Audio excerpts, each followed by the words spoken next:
Merhaba örgü severler. Bugün sizlerle birlikte uzun zamandır yapımını beklediğiniz, videosunu beklediğiniz sıralı yapraklar şal modelini öreceğiz. Şöyle bütün detaylarını göstermek istiyorum. Çok şık, çok zarif, adeta bir dantel gibi. Zaten bu modellerin ismi dantel şal diye geçiyor. Dantel örgü, şişle yaptığımız dantel görünümü. Bakar mısınız ne kadar güzel, ne kadar zarif. Bence herkesin dolabında olması gereken bir model. Şöyle göstereyim. Videoda baştan sona kadar birlikte ilmek ilmek öreceğiz. Çünkü bu modelin şöyle bir özelliği var. Hani birkaç sırasını gösterdikten sonra modeli ezberleyelim, kendimiz örelim gibi bir model değil.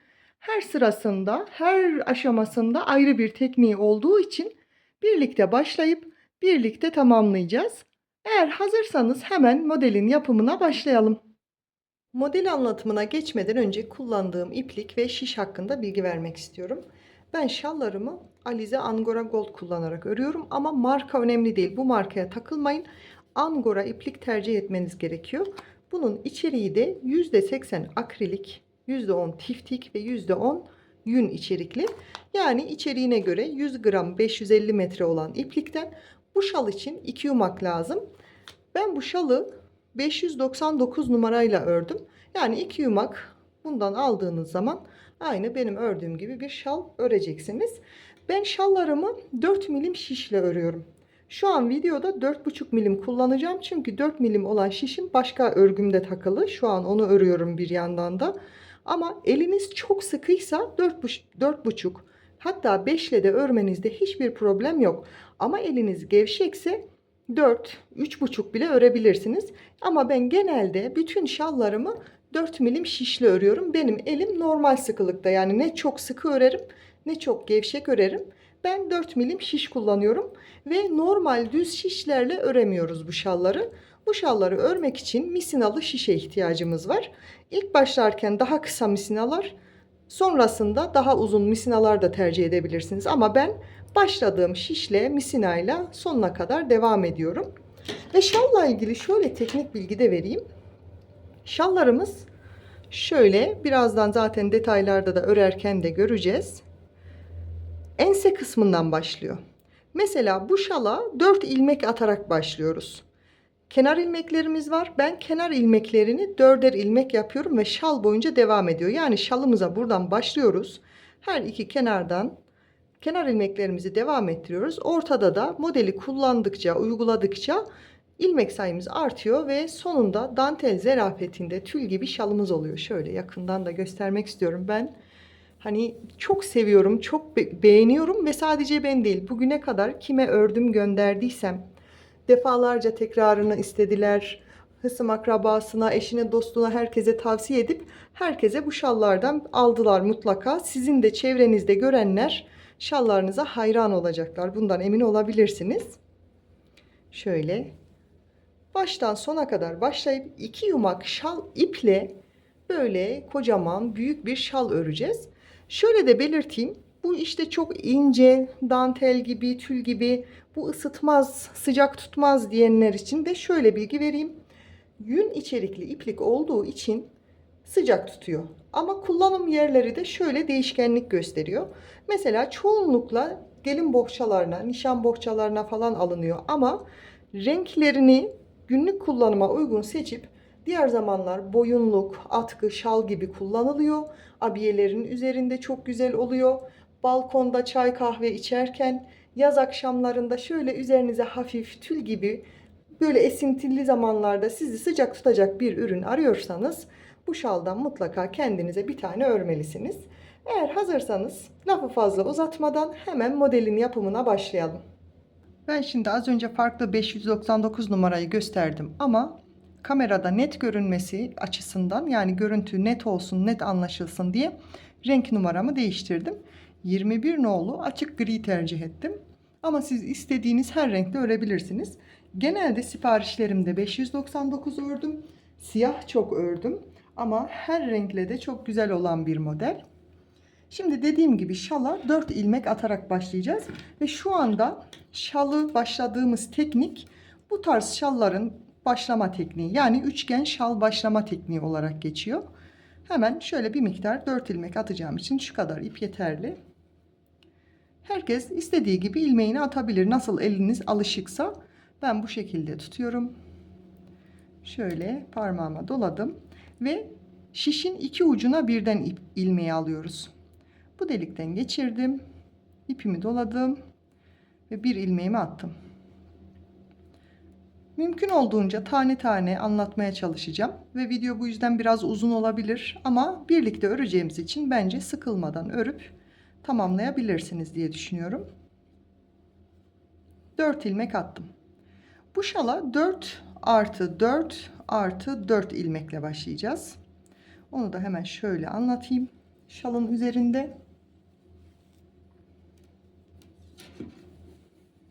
şöyle 4 ilmek attık. Burada modeli kurmak için 4 ilmeğe ihtiyacımız var ve diğer kenarın ilmekleri de yine burayla aynı olacağı için 4 ilmek. Yani 4 4 8 ilmeğe ihtiyacımız var. Modeli kurmak için de 4 ilmeğe ihtiyacımız var. Yani toplamda 12 ilmek ediyor ama şişimize 4 ilmek atarak başlıyoruz. Daha önce laleli şal videomu izlediyseniz orada da bu teknikle başlayıp örmüştük. Şimdi şişime ilmeklerimi attım. Bunu nasıl 12 ilmeğe çıkaracağız? Normalde ne yaparız? Bu şekilde ilmeği şişten çekeriz, örmeye devam ederiz. Öyle yapmıyorum. Çift taraflı örgü başlama tekniği de vardı kanalımda. Orada da bahsetmiştim. İki taraflı örgü başlayacağız. Yani biz 4 ilmek attık ve şişi bu şekilde çıkarıyorum. Misinam hala ilmeklerin üzerinde. Ve biraz uzun misina olduğu için ilk ilmekleri atarken zorlanabilirsiniz. Bunda hiçbir problem yok. Yani ne oldu? 4 ilmeğim şişin üzerinde, 4 ilmek misinamda kaldı. Bunu daha sonra örmeye devam edeceğiz. Ama şu an sadece şişin üzerindeki ilmekleri öreceğim. Haroşa olarak devam ediyorum kenar ilmeklerine. Ve ben haroşaları düz alarak örüyorum. Ama siz ters olarak örüyorsanız ters de yapabilirsiniz. Bu konuda hiçbir sıkıntı olmaz. Ve bu sıralarda ilk ilmeğimi de örüyorum. Daha sonra örmeyeceğim ama şimdi düz olarak 4 ilmeğimi örüyorum. Bu şekilde arkadan alarak. 3 ve 4 ilmeğimi ördüm. Hala gördüğünüz gibi misinam altta. Döndürüyorum örgümün yönünü. Biraz ilk zaman misina dolanır. O hiç sorun değil. Şimdi ipimi tekrar arkaya aldım. Düz olarak öreceğim ve bu sıralarda ilk ilmeğimi de örerek alıyorum. 4 ilmeğimi düz olarak örüyorum. 2 3 4. Bunu ne kadar öreceğiz? Haroşaları önde de arkada da düz alarak örüyorum. Ama siz ters olarak da örebilirsiniz. Ve bu haroşa sıralarını örerken buralarda haroşa diş diş görünüyor. Bundan 4 diş olana kadar önde de arkada da düz örerek 4 ilmeğimi örmeye devam edeceğim. 1 2 3 ve 4. Yani şu oluşan, yakından da göstereyim. Bu oluşan dişlerden 4 tane olana kadar ben örüp geleceğim. Siz de aynı şekilde düz alıyorsanız düz, ters alıyorsanız ters örerek haroşa sıralarınızı tamamlayın. 4 diş haroşa ördüm. Şöyle göstereyim. Örgümün yönünden. Bahsettiğim kısım buydu. 1, 2, 3, 4 diş haroşa ördükten sonra burada da artık şişimizi bu şekilde çekip alıyoruz. İlk başlarken bahsettiğim şey buydu. Çift taraflı ilmek attık biz. 4 ilmeği başladık, ördük. Misinada bekleyen de şu anda şişimizde. Ve ortada da 4 diş haroşamız var. Yani 4 artı 4 artı 4 ilmeğimiz hazır. Buradan ortadaki 4 ilmeği bu haroşanın kenarında oluşan, şöyle göstereyim, ilmeklerin kenarından örerken oluşan dişlerden alacağız. Şu şekilde. Hemen Bu ilk ördüğüm kısımdan değil, bu son ördüğüm daha doğrusu, oradan değil, onun hemen yanındaki haroşadan bir ilmek alıp diğer şişime takıyorum ve bunu düz olarak ördüm. Bir sonraki haroşa dişine geldiğimde tekrar buradaki dişe ilmeğimi takıyorum ve düz olarak ördüm. Ve hemen yanındakine geldim. Oradan da ilmeğimi takıp şişime geçirdim ve düz olarak ördüm. Kenar ilmeğimiz 4 taneydi. 3 ilmek çıkardık ve sonuncusunu da buradan alıp düz olarak ördüm. Toplamda 8 ilmeğim oldu. Ve misinada beklettiğimiz ilmekleri de düz olarak örüyorum. Çünkü kenar ilmeklerimi ben haroşada düz örüyordum. 4 ilmek ördüm. Burası bizim örgümüzün ön yüzü ve şalımıza ilk başladığımız sıra. Şimdi örgünün ters yüzüne dönüyorum. Ters yüzünde düzü düz, tersi ters olarak öreceğim. Yani kenar ilmeklerimi düz olarak örüyorum ve artık bu sıradan sonra kenar ilmeklerimi örmeden alıyorum. Yanındaki 3 ilmeği de düz ördüm. 2, 3 ve 4 ilmeği düz ördüm. Bu benim kenar ilmeğim. Ortada çıkardığımız ilmekler vardı model için. Bunları da arka yüzünde ters olarak örüyorum. 2, 3 ve 4 ilmeği ters ördüm. Ve yine kenar ilmeklerimi de haroşa olarak örüyorum. 4. Bu şekilde. Hemen örgümün ön yüzüne döndüm ve 4, 4, 4 yani 12 ilmeğimiz var. Modelin ilk sırasında yine kenar ilmeklerimi ben düz örüyorum ama dediğim gibi siz ters alarak yapıyorsanız o şekilde de örebilirsiniz. İlk ilmeğimi örmeden aldım. Yanındakini düz ördüm. Üçüncü düz örgüm ve dördüncü ilmeğimi de düz ördüm. Şimdi buradaki ilmeğimizden yani bir ilmekten 2 ilmek çıkaracağız. Bunu da nasıl yapacağız?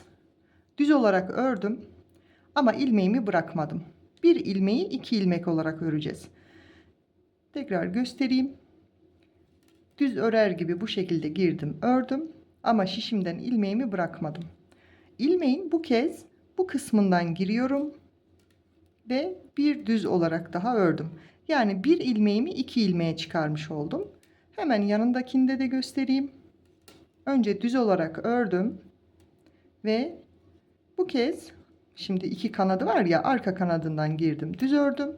Buradaki ön kısmından da girip düz olarak ördüm. Yani 2 ilmeğimden ikişer tane, birer tane arttı. Toplam 4 ilmeğim oldu ve burada bir ayraçla ayırıyorum.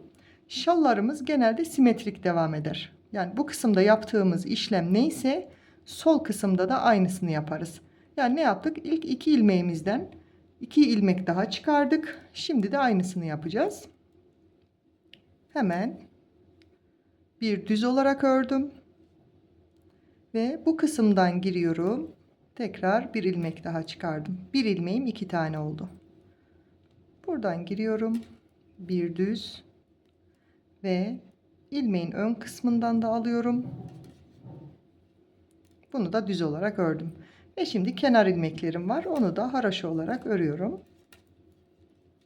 3 ve 4 haroşa ördüm. Örgümün arka yüzündeyim. Kenar ilmeklerimi haroşa olarak devam ediyorum. 4 ilmeğimi 3 4 haroşa ördüm. Ortadaki ilmeklerimi ters olarak örüyorum. Arka yüzünde 2 3 ve 4 ilmeğimi ters olarak ördüm. Orta ilmek ayracımı kenara çektim ve diğer kısımda da yine aynı şekilde 4 ilmeğimi ters olarak örüyorum. 4 ve kenar ilmeklerimi yine haroşa olarak devam ediyorum. 3 ve 4. Ve şimdi örgümün ön yüzüne geçiyorum. Bu sırada da kenar ilmeklerimizi yine haroşa olarak örüyoruz. 2 3 ve 4. Şimdi ipimi öne aldım. İlk ilmeğimi düz olarak ördüm. Ve 2 kez dolama yaptım. Arka sırasında burada artırma yapacağız çünkü. Ben tek dolamayla da yapıyorum ama siz ilk başta karıştırırsınız diye şu an 2 dolamayla ilerleyeceğim. Tekrar 2 dolama yaptıktan sonra 1 2 ters ördüm. Tekrar şişime ipimi 2 kez dolayarak artırma yaptım ve bir düz örerek orta merkezime geldim. Şimdi ilmek ayracımı bu tarafa aktarıyorum. Yerimi şaşırmamak için bunu yapıyorum. Tekrar aynı bu sağ tarafta yaptığımız işlemi yapacağız. Ne yapmıştık? Bir ters ördüm. 2 kez şişime ipimi doladım. 1 2 ters örüyorum. Yine 2 kez doladım ve bir tersle sıramı tamamladım. Ve şimdi kenar ilmeklerimi düz olarak, yani haraşo olarak örüyorum. Bu kısım da böyleydi. Şimdi arkada bu kısımlarda, dolama yaptığımız kısımlarda artırma yapacağız. Arka sırasına geldiğimde yine kenar ilmeklerimi haraşo olarak örüyorum. Arka sırada, yani örgünün ön yüzünde ters olarak ördüklerim bu yüzde düz olarak denk geliyor. O yüzden bir düz ve burada artırdığım ilmeklere geldim. Buradan 10 tane ilmek çıkaracağız. Bunu da şu şekilde yapıyorum. Düz ördüm ama buradan ipimi, artırdığım ipimi, doladığım ilmeğimi bırakmıyorum. İpimi öne aldım. Bir ters ördüm. Tekrar ipim arkada, düz olarak ördüm. Toplam 3 ilmeğimi artırmış oldum. İpimi tekrar öne aldım. Bir artırma daha yaptım. Ve doladığımın bir tanesini bıraktım. Tekrar bir düz, bir ters olarak. Tekrar hemen sayıyorum. 4 kenar ilmeğim. Bir ters ördüm. 3, 6 tane artırmışım. 7, 8, 9 ve 10 ilmek artırdıktan sonra artık doladığım ilmeğimi bıraktım. Yani o 2 dolama yaptığımız yerlerden 10 ilmek çıkardık. Ve 2 tersimiz vardı arada. Arka yüzde bunlar 2 düz olarak örülüyor. Şimdi tekrar artırma kısmındayız. Şöyle bir düz ördüm. İpimi öne getirdim. 2 ipim arkada. 3 ipimi tekrar öne aldım. 4 ve bu dolamalardan birini bıraktım. Tekrar düz olarak örüyorum. 5 ipimi öne aldım. 6 ipim arkada, düz ördüm. 7 ipimi öne aldım. 8 tekrar 9 ve 10. Bu ilmek sayıları çok önemli. Bunu mutlaka sayın. Ne yaptık? 4 kenar ilmeği, bir tersten sonra 2 4 6 8 10 ilmek artırdım. 2 düz ilmeğimi ördüm. Ön yüzde tersti bunlar. 2 4 6 8 10 ilmek artırdım. Burada bir eksik ya da bir düz fazla yaptığınız zaman ön sırada modeli kurarken biraz zorlanabilirsiniz. Ve son ilmeğimi de düz olarak ördüm ve orta merkeze geldim. Şimdi yine aynı burada yaptığım işlemi burada da yapmam gerekiyor.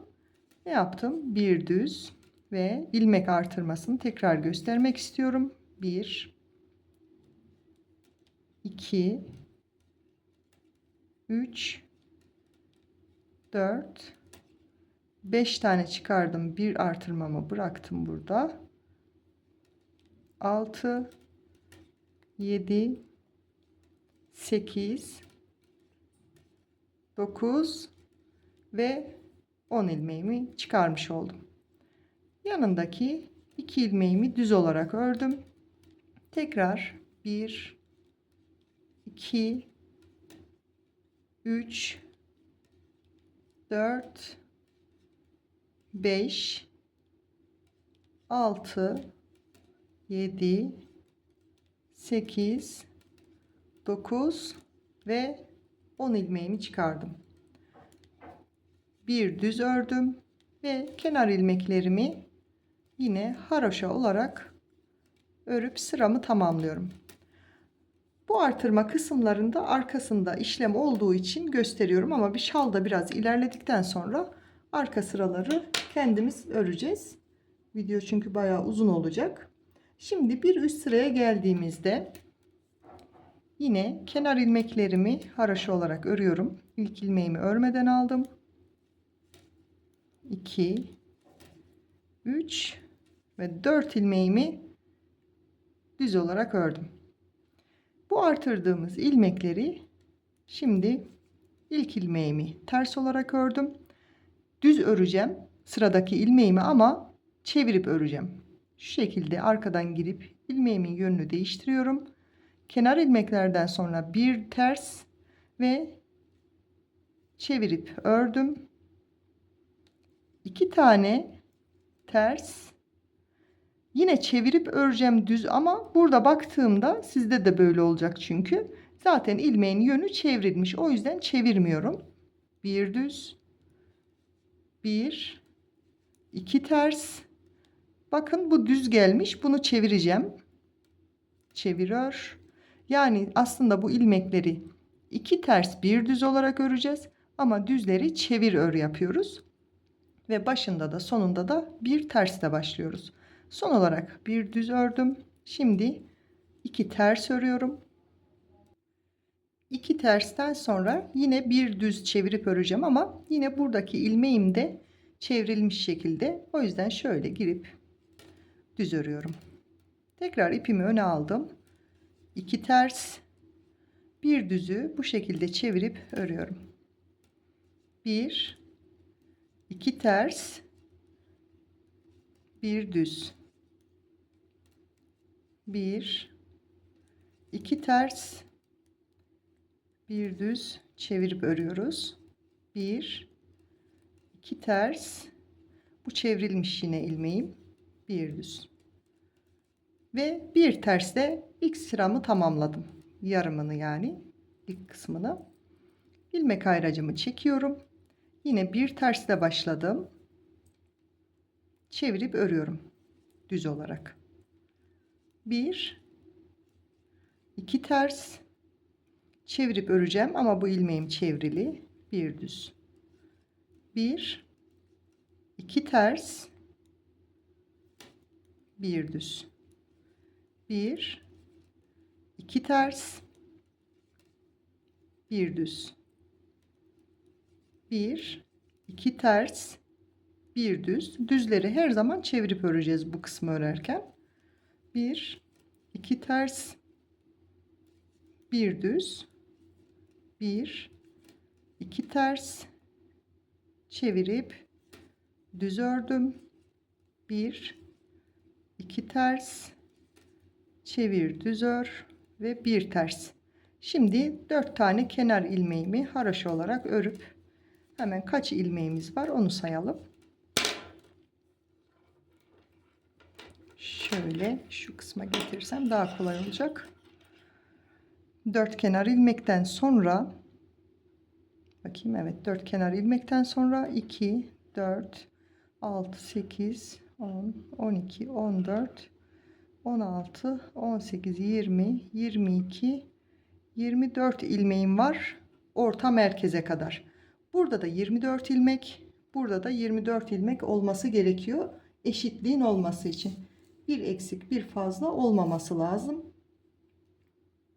Yani şimdi biz şalımızda da ikinci sırayı tamamladık. Arka yüzüne geçiyorum hemen. Artık bu sıradan sonra arka yüzünde pek bir işlemi yok aslında ama yine de göstermek istiyorum. Kenar ilmeğimi örüyorum. 4 tane haroşa ve artık orta merkezde, yani orta model kısmında olan ilmekleri düzü düz, tersi ters örüyoruz. Yani ilk ilmeğim düz geliyor. Bir ters, bir, iki düz, bir ters, bir, iki düz, bir ters, bir, iki düz, bir ters, bir, iki düz, bir ters, 2 düz, 1 ters. Bu şekilde sıranın sonuna kadar öreceğiz. Tersi ters, düzü düz olarak sırayı tamamlayalım. Bir sonraki sırada yine birlikte devam edelim. Modelin ön yüzüne geldim. İlk ilmeklerimizi çıkardıktan sonraki 4. sıradayız. Yine kenar ilmeklerimi haroşa olarak devam ediyorum. 3 ve 4 ilmeğimi haroşa olarak ördüm. Burada aslında çok farklı bir işlem yok. Tıpkı bir önceki sırada yaptığımız gibi bir ters, bir düz örüyorum ama düzleri mutlaka çevir ör yapmamız gerekiyor. Yoksa modelde bozukluk oluyor. İlk başlarken kenar ilmekten sonra bir ters, bir düz ördükten sonra 2 ters, çevir düz ör. 2 ters, çevir düz ör. 1 2 ters, çevir düz ör. 1 2 ters, çevirip düz örüyoruz. 2 ters, çevir düz ör. 2 ters, çevir düz ör. 1 2 ters, çevir düz ör ve orta merkeze geldiğimde bir tersle bitirdim örgümün sağ kısmını. Yine ilmek ayracımı sağa aktarıyorum. Burada ne yaptıysak aynısını burada yapıyoruz. Şimdi birlikte öreceğiz ama şal ilerlediği zaman bu kısımlar çok uzun olacağı için sağ kısmını göstereceğim. Solu siz burayı izleyerek devam edeceksiniz. O yüzden bunlara dikkat edelim. Yani sağ tarafta ne yaptıysak, kaç ilmeği, hangi ilmeği nasıl ördüysek solda da aynısını yapacağız. Şimdi tekrar başlıyorum. Bir ters, bir düz. 1 2 ters, çevir, bir düz. Burada düzler çeviriyor. Tekrar 2 ters, şu şekilde arkadan alıp çeviriyorum. Bir düz. 1 2 ters, bir düz. 1 2 ters, bir düz. 1 2 ters, bir düz ördüm. Tekrar 2 ters, çevir düz ör. 1 2 ters, bir düz ve bir tersi de yaptıktan sonra artık yine kenar ilmeklerime geldim. Bunları da haroşa olarak devam edeceğim. Şal bitene kadar kenar ilmeklerim 4 ilmeğim var. Haroşa olarak devam edecek.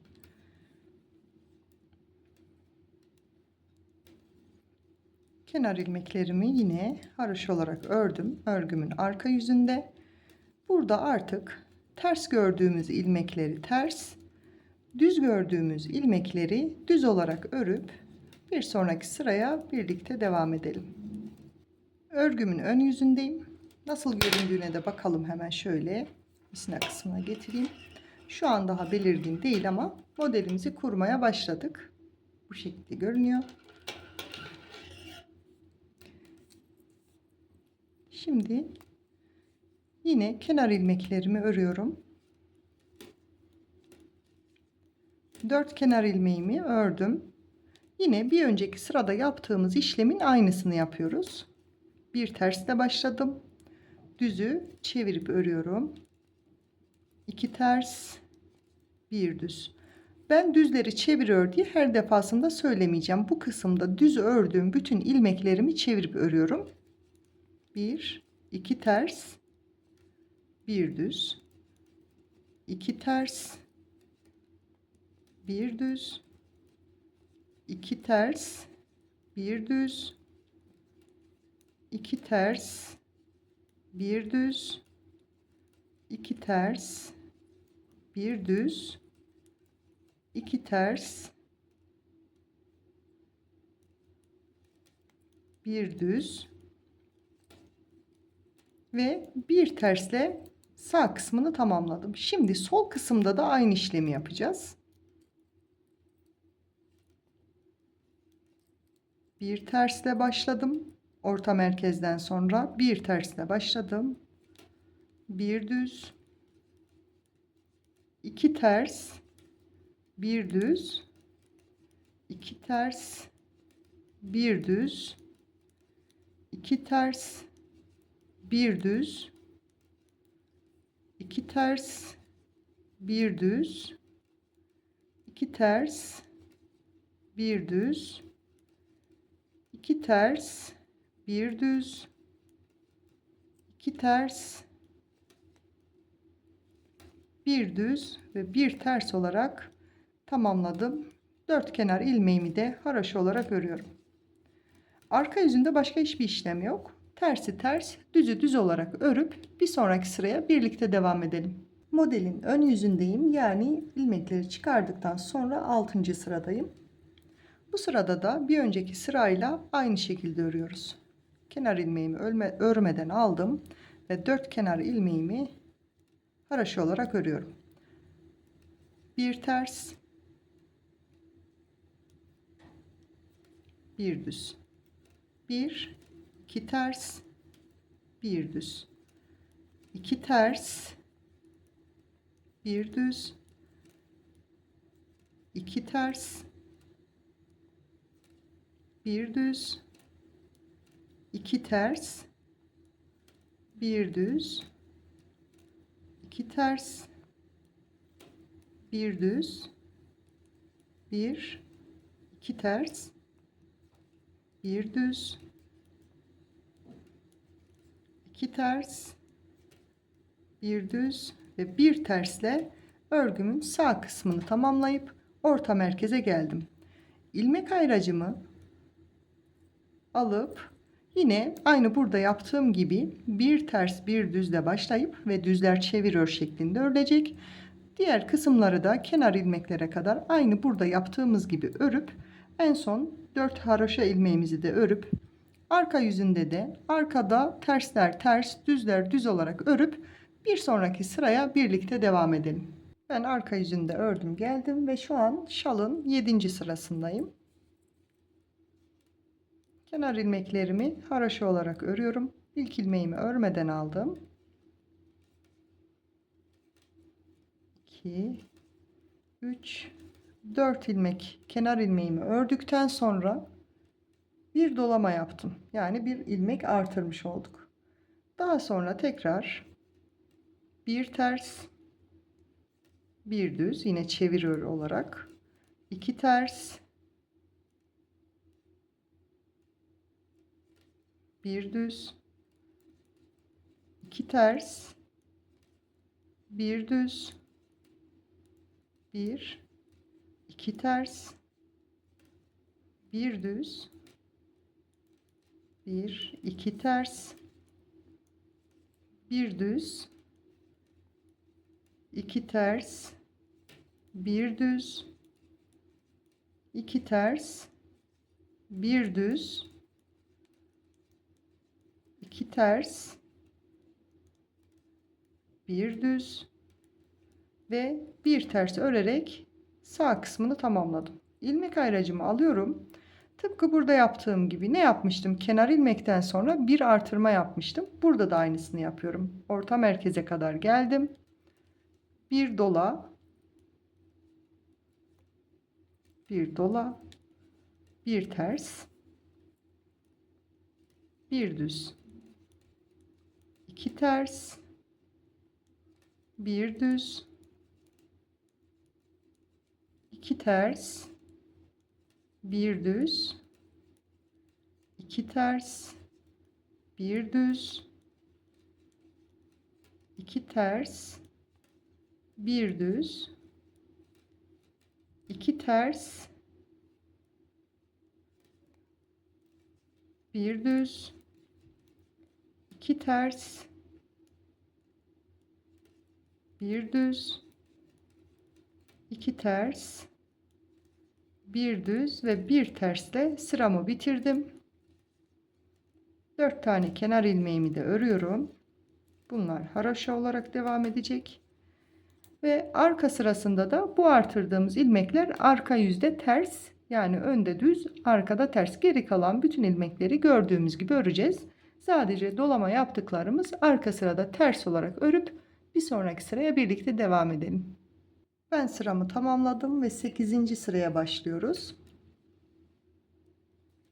Kenar ilmeğimi, ilk ilmeğimi örmeden aldım ve kenar ilmeklerimi haraşo olarak örüyorum.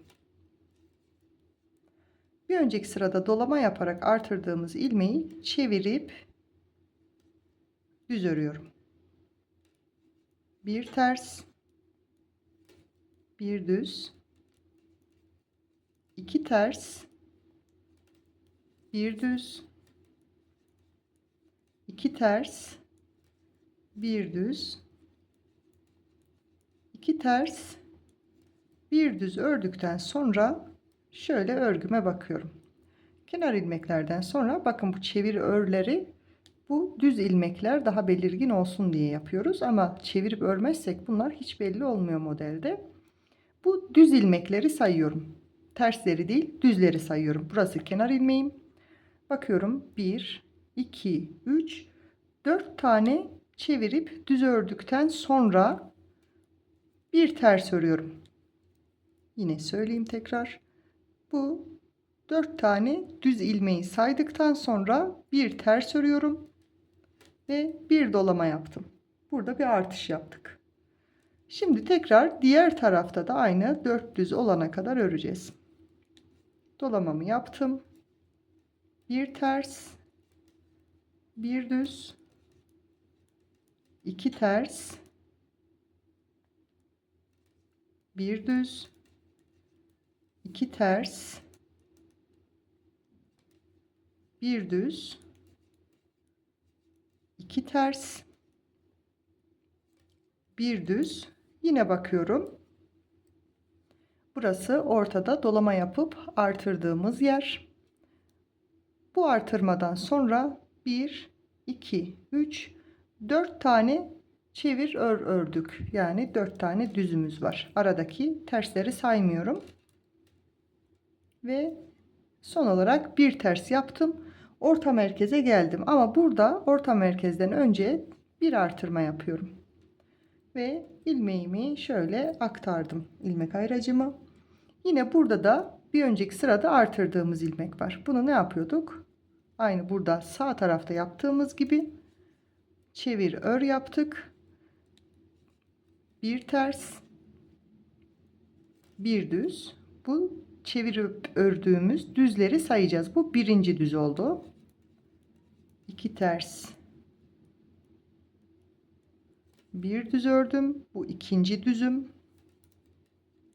Bir, iki ters, bir düz ördüm. Bu üçüncü düz. İki ters, bir düz ördüm. Bu dördüncü düz ilmeğimden sonra bir ters örüp bir tane dolayarak artırma yaptım. Ve tekrar bir ters, bir düz, ilk düzüm, iki ters, bir düz, bu ikinci düz, iki ters, bir düz, bu üçüncü düz ilmeğim, iki ters, bir düz, bu dördüncü düz ilmeğim ve bir ters ördükten sonra yine dolamamı yaptım ve kenar ilmeklerimi örüyorum. Şalın sağında ne yaptıysak solunda da aynı şekilde ilerleyerek devam etmemiz gerekiyor. Şöyle de göstereyim. 4 tane düz saydıktan sonra bir artırma yaptık. Bu şekilde sıramızı tamamladık. Arka yüzde bu artırma yaptığımız ilmekleri arka yüzde ters olacak. Yani önde düz, arkada ters olacak. 9. sıraya geldim. İlk ilmeğimi örmeden alıyorum ve 4 kenar ilmeğimi haroşa olarak ördüm. Burada bir tane çevir ör yaptım. Bu artırdığımız ilmekti. Bir ters, bir çevirip düz ördüm. 2 ters, çevir düz ör. 2 ters, bir düz, bir, iki ters, bir düz ve bir ters ördükten sonra bir önceki sırada artırdığım ilmeğime geldim. Bunun öncesinde bir dola, böyle şişime ilmeği doluyorum. Bir düz ve tekrar bir dola yaptım. Tekrar devamında bir ters, bir düz, iki ters, bir düz. Bu düzleri mutlaka çevirip örün. 2 ters, bir düz, 2 ters, bir düz ve bir ters ördükten sonra bir dolama yaptım ve bu bir önceki sırada artırdığım ilmeği de çevirip düz ördüm ve şalın sağ kısmını tamamlamış olduk. Burada yaptığımız işlemin aynısını diğer tarafta da yapacağız. Yine birlikte örelim. Çevir ör, bir ters, bir düz, 2 ters, bir düz, 2 ters, bir düz, 2 ters, bir düz ve bir düz ters ördükten sonra yine artırma yerine geldim. Dola, bir düz dola ve bir ters, bir düz, 2 ters, bir düz, 2 ters, bir düz, 2 ters, bir düz ve bir tersle bu kısmı tamamladım. Hemen şişime bir ilmek dolayıp artırmamı yaptım ve bir önceki sırada artırdığım ilmeği de bu sırada çevirip düz ördüm ve kenar ilmeklerimle devam ediyorum. Arka yüzde artırdığımız ilmekler ters olarak örülüyor. Yani gördüğümüz bütün ilmekleri tersi ters, düzü düz olarak örmeye devam ediyoruz. Bir sonraki sıraya yine birlikte devam edeceğiz. Arkayı ben tamamlayıp geleceğim. Şöyle bir küçük bilgi vermek istiyorum. Eğer video çok yavaş ya da çok hızlı geliyorsa size benim ördüğüm anlatma şeklim, videoyu hızlandırıp yavaşlatıp o şekilde devam edebilirsiniz. Modelin 10. sırasına geldim. Sıra sayısını da şöyle belirteyim. Ben sadece ön yüzdeki sıraları sayıyorum. Arkasını saymıyorum. Yani arkasını da sayarsam 20. sıra. Ama sadece ön yüzdeki sıraları saydığım için 10. sıradayım. Kenar ilmeklerimi haroşa olarak ördüm ve ilk ilmeğimi çevir ör olarak ördüm. Şimdi ben burada bir şey fark ettim. Bunu söküp düzeltmek yerine siz de bu şekilde bir hata yaparsanız nasıl olur diye bunu burada göstermek istiyorum. Normalde bir önceki sırada çevir örden sonra bir tane dolayıp artırmamız gerekiyordu. Ben onu unuttuğum için şimdi o hatayı burada telafi edeceğim. Bu da sizlere fikir olsun. Çünkü bu şalları örerken böyle teknik sorunlar yaşanabiliyor. Ne yaptım? Kenar ilmeğimi 4 tane ördüm. Bir tane çevir ördüm. Ve bir önceki sırada artırma yapmayı unuttuğum için şimdi onu düzeltiyorum. Artırma yapsaydım burada bir tane düz ilmeğim olacaktı. Bunu da nasıl ayarlıyorum? Burada şöyle iyice yaklaştırayım. Bir, iki tane çizgi görüyoruz ipimizde. Bu alttakinin üstünden giriyorum bu şekilde altından. Diğerini onun içinden şöyle tekrar göstereyim. Bu iki tane üstte ipimiz var. Buradan girip diğerini bu şekilde aldığımda bir önceki sırada artırma yapsaydım da böyle görünecekti. Bir düz ilmeğim oldu. Kenar ilmeklerim bir çevir ör ve dola, bir düz dola ördükten sonra bir ters, bir çevir ör, 2 ters, bir çevir ör,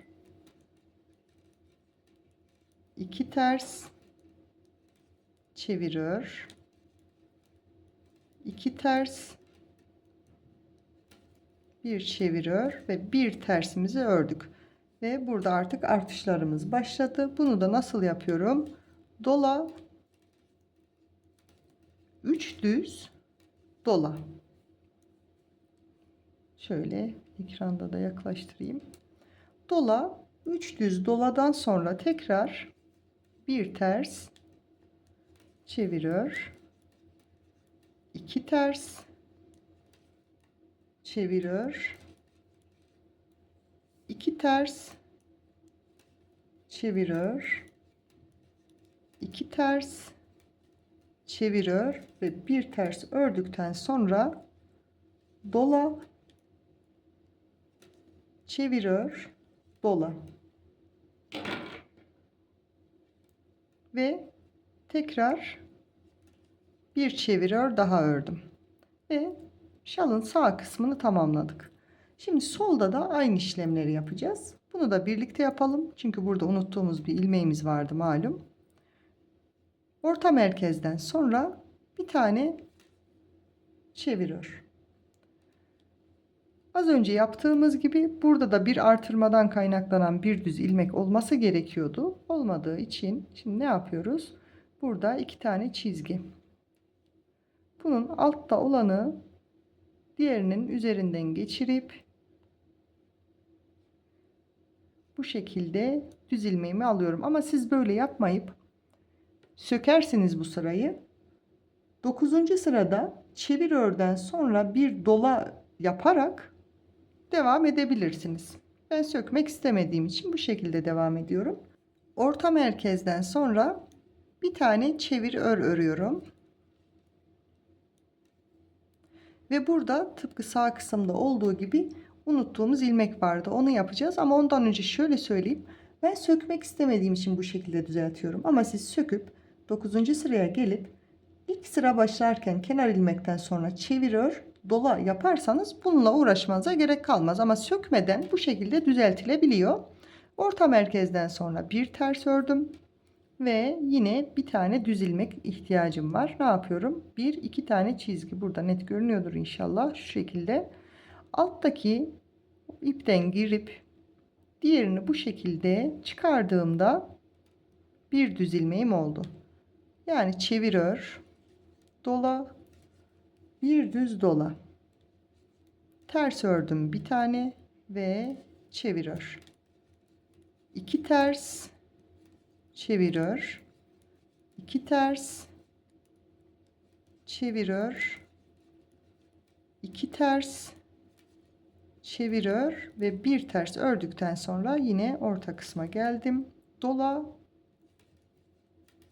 3 düz dola, bir ters,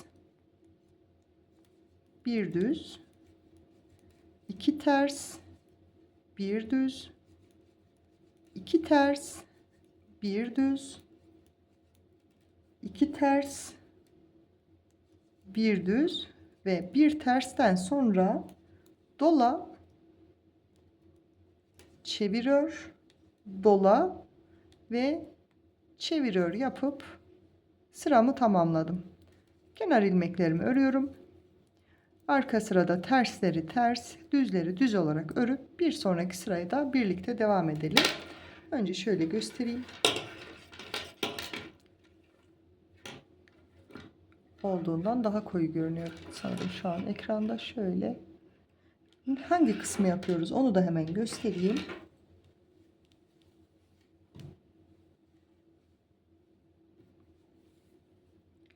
Şimdi burada şu kısımdayız. Tam olarak buradayız. Dola, 3 düz dola yaptık. Artık yaprakları ayrılıyor. Modelimiz büyümeye başlıyor. Tam olarak bu sıradan böyle devam ediyoruz. Şimdi bu ördüğümüz 2 ters bir çevir örler buradaki çizgileri oluşturuyor. Eğer bunları çevirip örmezsek normal düz olduğu zaman bu şekilde modelde belirgin olmuyor. Ve birkaç sıra sonra yaprağı da kapatıp daha ilerleyen kısımlarına başlayacağız. Ben arka sırayı tamamlayayım. Bir üst sıraya birlikte devam edelim. 11. sıraya geldiğimde kenar ilmeklerimi ördüm. Artık bunları kendim örüyorum. Hani göstermeye gerek olmadığını düşünüyorum. Haroşa olarak devam edecek. Kenar ilmeklerden sonra bir tane çevir ördüm. Tekrar devamındaki ilmeği çevir şeklinde düz ördüm. Dola, çevir dola ördükten sonra tekrar bir tane daha çevir ördüm. Kenar ilmeklerim 4 tane. Kenar ilmeklerden sonra bir tane çevir sonra bir tane daha çevir sonra dola, çevir dola, bir tane daha çevir ördüm. Şimdi bir ters, bir tane çevir ve 2 ters ördükten sonra artık bu yaprak kısmımızı kapatacağız. Onu da nasıl yapıyorum? İlk ilmeğimi örmeden aldım. İpim arkada. Burada bu şişime aldığım ilmekten sonra, yani 2 tersten sonraki düz ilmeği bu şişime aldım örmeden. Burada 2 ters ve 1 düz ilmek var. Bu düz ilmeğimi öne getireceğim. Bu 2 tanenin önüne getireceğim. Bu düz ilmeğimi aldım. Tersleri düz ilmeğin arkasından gelecek şekilde bu şekilde yer değiştirdim. Ve 3 ilmeği birlikte ördüm. Ve bu örmeden aldığım ilmeği de bu ilmeklerin üzerinden geçirdim. Tekrar diğer kısımda bir daha göstereyim. Bu işlemi yaptıktan sonra 2 ters, 1 düz ve 1 ters ördüm. Dola, 1 düz, dola ördüm ve burada 3 tane ilmeğim var. Bu iç ilmeğimi birlikte kapatacağım ama onu da böyle hemen gelişine kapatmıyorum. Ne yapıyorum? Bu ortadaki ilmeğimle diğer ilmeklerin yerini değiştireceğim. Yani bu ortadaki ilmeğimi şişime taktım. Önündeki ilmeği arkaya alıyorum ve bu şekilde. Tekrar göstereyim. Burada 3 ilmeğim var. Bu ortadaki ilmeği bu ilmekle yer değiştireceğim. Hemen alıyorum. Bu şekilde yerlerini değiştirdim. Öncesinde bir dola yapmıştım. Bu 3 ilmeği birlikte kapattım. Ve tekrar dola, bir düz, dola. Şimdi tekrar yaprak kısmına geldim.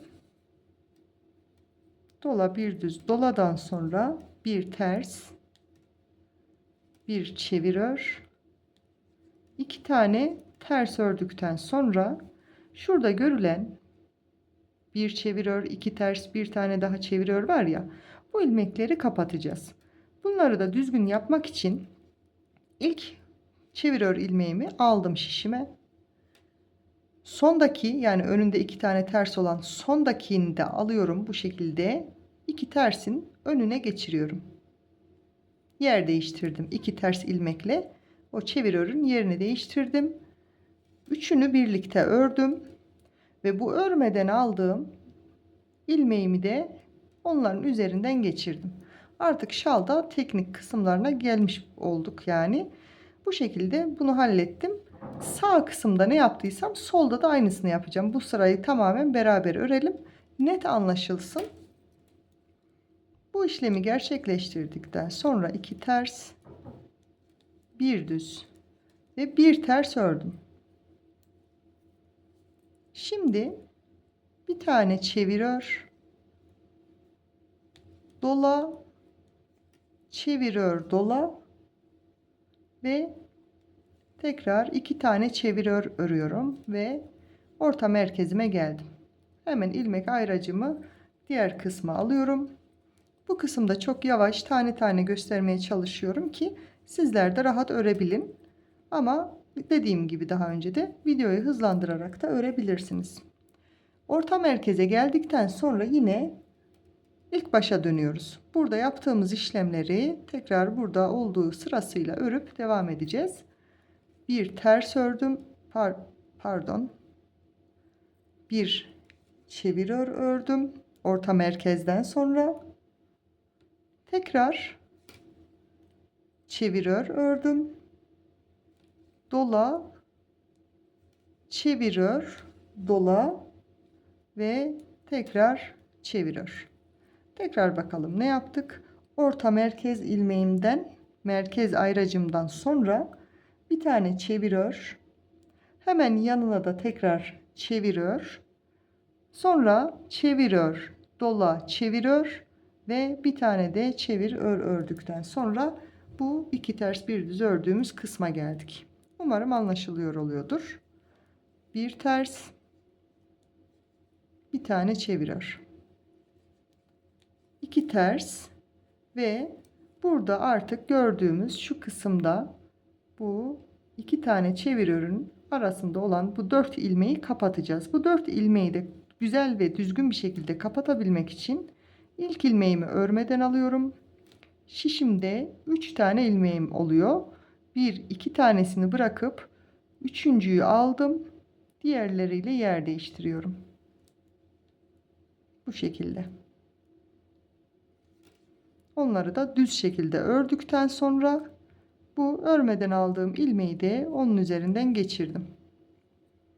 Devamında 2 ters, 1 düz ve 1 ters ördükten sonra dola, 1 düz dola ördüm ve buradaki 3 ilmeği birlikte örüp kapatacağım. Bunun için de ortadaki ilmeğimi yer değiştireceğim buradaki ilmekle. Ortadaki ilmeğimi alıp şişimin önüne getiriyorum ve 3 ilmeği birlikte düz olarak ördüm. Dola, 1 düz dola, ters ördüm, bir tane çevir ör, 2 tersten sonra az önce de yaptığımız gibi 4 ilmeği kapatacağız, birlikte keseceğiz, öreceğiz yani. Bunun için de nasıl yapmıştım? İlk ilmeği örmeden sağ şişimi aldım, buradaki düz çevir ördüğümüz ilmeği 2 tane ters ilmeğin önüne getireceğim. Hemen alıyorum. Bu şekilde yerlerini değiştirdim. Ve 3 ilmeği birlikte düz olarak ördüm. Ve burada sağda örmeden aldığım ilmeği de üzerlerinden atlattım. 2 ters, 1 düz ve 1 ters ördükten sonra bir tane çevir ör. Dola, çevir ör, dola ve 2 tane çevir ör örerek sıramı tamamlıyorum. Ve kenar ilmeklerimi örüp arka sırasında tamamladıktan sonra bir üst sıraya birlikte devam edelim. 12. sırada kenar ilmeklerimden sonra çevir ör, dola, 2 düz dola, çevir ör, dola, 1 2 düz ördüm. Bu kısımdan artık yapraklarımız oluşacak. Bir ters, bir çevir ör ve bir ters ördükten sonra şöyle yakından göstereyim. Burada bir önceki sırada kapattığımız ilmeklere geldik. Onun sağından ve solundan birer ilmek kapatacağız ve bu ilmeklerimiz de ters olduğu için ters olarak kapatacağım. 3 ilmeği birlikte bu şekilde alıp ters olarak kapattım ve bir ters, bir düz yani çevir ör ve bir ters ördükten sonra şöyle göstereyim. Bir önceki sırada 4 ilmeği kapattık. Hemen onun üzerinde de bu kez 3 ilmeği birlikte örerek ters örerek kapattık. Ve sonrasında bir ters çevir ör, bir ters ördükten sonra dola, 3 düz dola, çevir ör, dola, 1 2 3 düz dola, bir ters, çevir ör, bir ters ördükten sonra yine yaprağı kapattığımız kısımdayız. Bir önceki sırada kapatma işlemini yaptığımız ilmeğin sağında ve solunda birer ters ilmekle birlikte kapatacağız. 3 ilmeği birlikte kestim, kapattım. Sonrasında bir ters, çevir ör, bir ters ördükten sonra 1 2 düz dola, çevir ör, dola, 2 düz dola, çevir ör, ördüm ve orta merkeze geldim. Tekrar sağda yaptığım işlemin aynısını yapıyorum.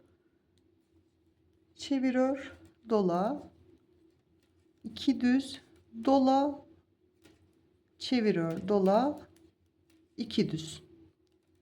Şimdi bir ters,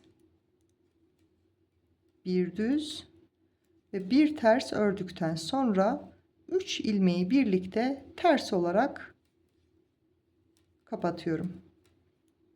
Devamında bir ters, bir düz, bir ters ördüm, dola, 3 düz dola. Bir önceki sırada 3 ilmeği kapatmıştık ya. Ona denk gelen ilmeği çevirip örüyorum. Tekrar dola. 3 düz dola. Yine bir ters, bir düz ve bir ters ördükten sonra 3 ilmeği birlikte kapatacağım.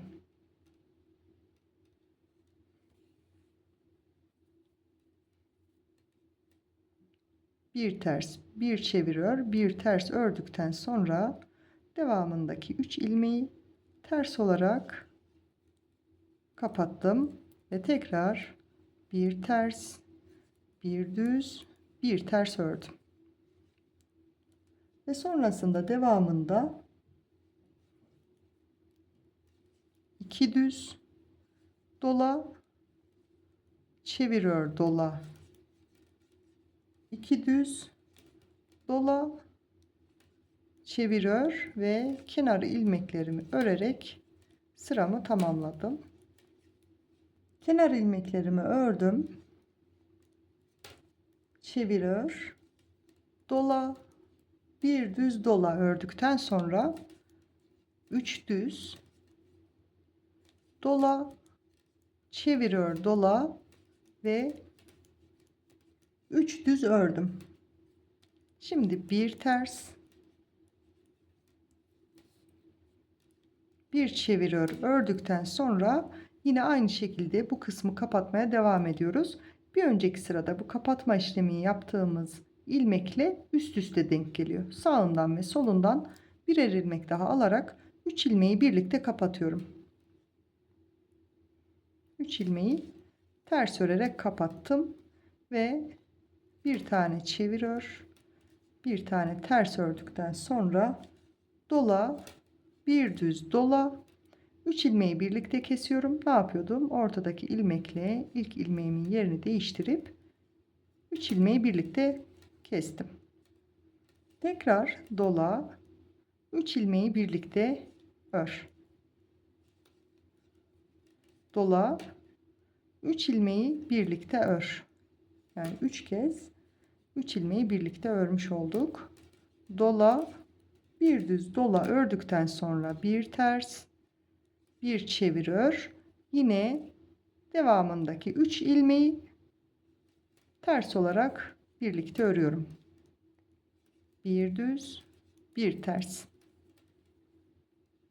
Şimdi en son olarak tersi ördükten sonra 3 tane düz ördüm.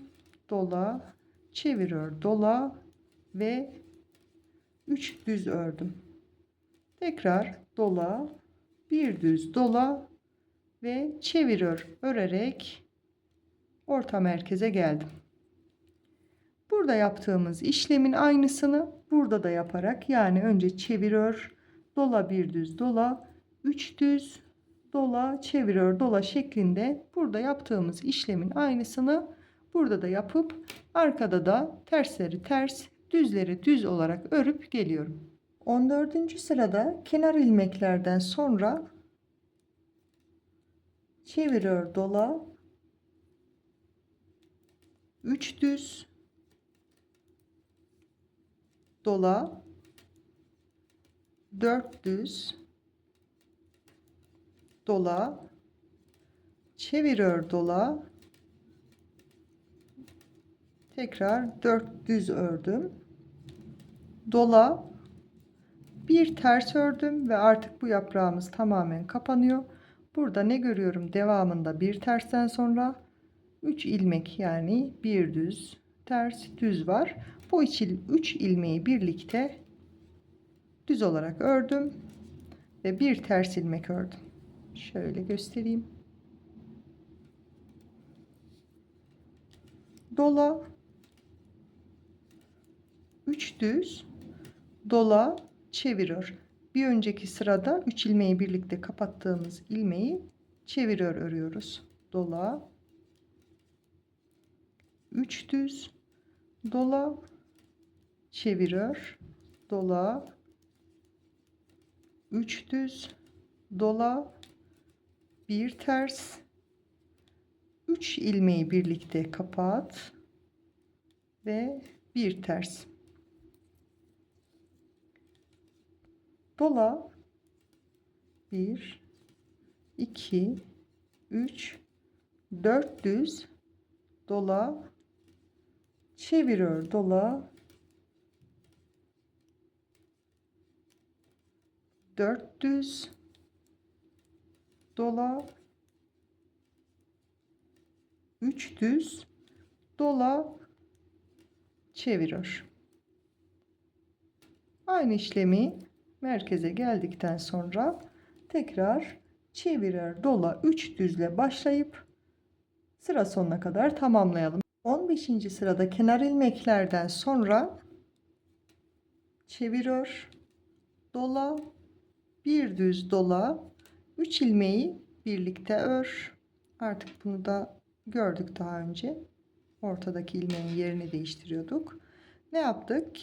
4 kenar ilmeği çevir ör, dola, bir düz, dola, 3 ilmeği birlikte ör, dola, bir düz, dola.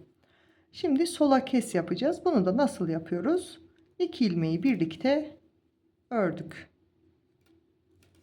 ve 3, 4, 5, 6, 7 ilmek düz ördüm ve şimdi sağ kes yapacağım. Burada bir yaprak oluşturuyoruz. Sağ kesi de nasıl yapıyorum? 7 ilmekten sonra buradaki 2 ilmeğin yerini değiştiriyorum. Arkadaki ilmeği önden alıp diğer ilmekle yer değiştirdim. Sağ kes ördüm. Dola, bir düz, dola. Artık bu kısmı bu sırada tamamen kapatıyoruz. Dola, bir düz, doladan sonra ipimi öne aldım. 3 ilmeği ters olarak ördüm. Tekrar dola, bir düz, dola, 3 ilmeği birlikte örüyorum düz olarak. Ortadaki ilmeğin yerini değiştirip dola, ortadaki ilmeği öne alıp yer değiştirdikten sonra 3 ilmeği birlikte kesiyorum ya da örüyorum. Tekrar dola, 3 ilmeği birlikte ör, dola, 3 ilmeği birlikte ör, dola, 3 ilmeği birlikte ör. Son olarak dola, bir düz, dola ve bu yaprak kısmını kapatıyoruz. Ne yapıyorduk? Ters olarak 3 ilmeği birlikte ördüm ve dola, bir düz, dola, sola kes, yani 2 ilmeği birlikte düz ör ve 7 ilmek düz örüyorum. 4, 5, 6 ve 7. Sağ kes yapacağım. Bu arkadaki ilmeği öndeki ilmekle yer değiştiriyorum. Sağ kes, dola, bir düz, dola, 3 ilmeği birlikte kes, dola, bir düz, dola, çevir ör, orta merkeze geldim ve ayracımı şöyle alıp tekrar sıra başında yaptığım gibi çevir ör, dola, bir düz, dola, 3 ilmeği birlikte kes, dola, bir düz, dola, sola kes, yani 2 ilmeği birlikte ör, 7 ilmek düz, 2, 3, 4, 5, 6, 7 ilmeği düz ör ve sağ kes yapıyorum.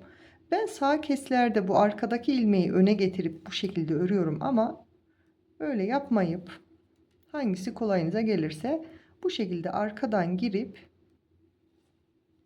düz ördüğünüzde de sağ kes yapmış olursunuz ama benim elim ona alışık olmadığı için ben bu şekilde sağ kes yaptım. Dola, bir düz, dola, 3 ilmeği birlikte ters ör, dola, bir düz, dola, 3 ilmeği birlikte düz örüyoruz, dola, 3 ilmeği birlikte ör, dola, 3 ilmeği birlikte ör. Bu sırayı biraz hızlı yapıyorum. Zaten ilk yarısını gösterirken detaylıca gösterdim.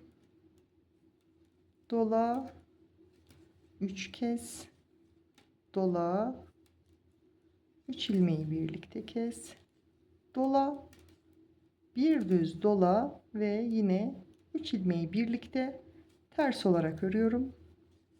Dola, bir düz dola ve sola kes. Yani 2 ilmeği birlikte ör. 7 düz, 2, 3, 4, 5, 6, 7 ilmeği düz ördüm ve sağa kes. Yani arkadan alıp öne getirdim. 2 ilmeği birlikte düz ördüm. Dola, bir düz dola, 3 ilmeği birlikte ör. Dola, bir düz dola ve çevir ördükten sonra kenar ilmeklerimi örüyorum. Hemen şöyle nasıl göründüğüne bakalım. Rengi de çok beğendim. Çok güzel oldu. Kamerada tam net rengi görünmüyor ama çok güzel rengi oldu. Başladığımız yaprağımızı tamamladık. Buralardan yeni yapraklar, yeni modeller başladı. Bir de ilmeklerimizi sayalım. Kenar ilmeklerden hariç 2, 4, 6, 8, 10, 12, 14, 16, 18, 20, 22, 24, 26, 28, 30, 32, 34,